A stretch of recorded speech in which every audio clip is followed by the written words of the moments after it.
Hi all, welcome to football arena.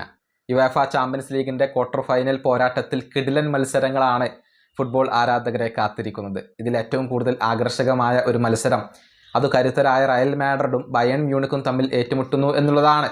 ആദ്യ പാദ മത്സരം ഏപ്രിൽ 8-ാം തീയതിയാണ് നടക്കുക. അതുപോലെ തന്നെ രണ്ടാം പാദ മത്സരം ഏപ്രിൽ 16-ാം തീയതിയും നടക്കും എന്നുള്ളതാണ്.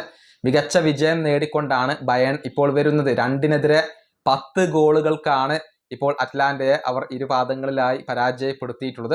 അതേസമയം കരുത്തരായ മാഞ്ചസ്റ്റർ സിറ്റിയെ 1-5 ഗോളുകൾക്ക് തോൽപ്പിക്കാൻ റയലിന് സാധിച്ചിരുന്നു. ഏതായാലും ഈ മത്സരത്തെക്കുറിച്ചുള്ള ചില പ്രസ്താവനകൾ ഇപ്പോൾ ബയേണുമായി ബന്ധപ്പെട്ട വ്യക്തികൾ നടത്തിയിട്ടുണ്ട്. ബയേണിന്റെ സ്പോർട്ടിംഗ് ഡയറക്ടറായ മാക്സ് എബേൾ പറഞ്ഞത് ഇങ്ങനെയാണ്: 2012 ശേഷം ചാമ്പ്യൻസ് ലീഗിൽ റയലിനെ പരാജയപ്പെടുത്താൻ ഞങ്ങൾക്ക് കഴിഞ്ഞിട്ടില്ല. പക്ഷേ ഇതാണ് അവരെ തോൽപ്പിക്കാനുള്ള ശരിയായ സമയം. ഇപ്രാവശ്യം അവരെ വീഴ്ത്തും. ഇതാണ് അവരുടെ ഡയറക്ടർ പറഞ്ഞിട്ടുള്ളത്. അദ്ദേഹം കോൺഫിഡൻസിലാണ്. അതേസമയം ബയേണിന്റെ സൂപ്പർ താരമായ ഹാരി കെയ്ൻ പറഞ്ഞത് ഇപ്രകാരമാണ്: റയലിനെതിരെയുള്ള മത്സരം കടുത്ത മത്സരമായിരിക്കും.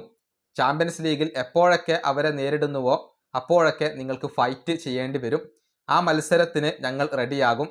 ഞങ്ങൾക്ക് ആരെയും പേടിയില്ല. ഇതാണ് ഹാരി കെയ്ൻ പറഞ്ഞിട്ടുള്ളത്. അതായത് റയലിനെ പേടിക്കുന്നില്ല, അവരെ നേരിടാൻ റെഡിയായിരിക്കും എന്നൊക്കെയാണ് ഇപ്പോൾ ഹാരി കെയ്ൻ പറഞ്ഞിട്ടുള്ളത്. ഏതായാലും തീപാറും പോരാട്ടമായിരിക്കും എന്ന കാര്യത്തിൽ സംശയങ്ങൾ ഒന്നുമില്ല. രണ്ട് ഭാഗത്തും നിരവധി സൂപ്പർ താരങ്ങൾ അണിനിരക്കുന്നുണ്ട്. ഈ വീഡിയോ അവസാനിപ്പിക്കുന്നു. അടുത്തൊരു വീണ്ടും കാണാം.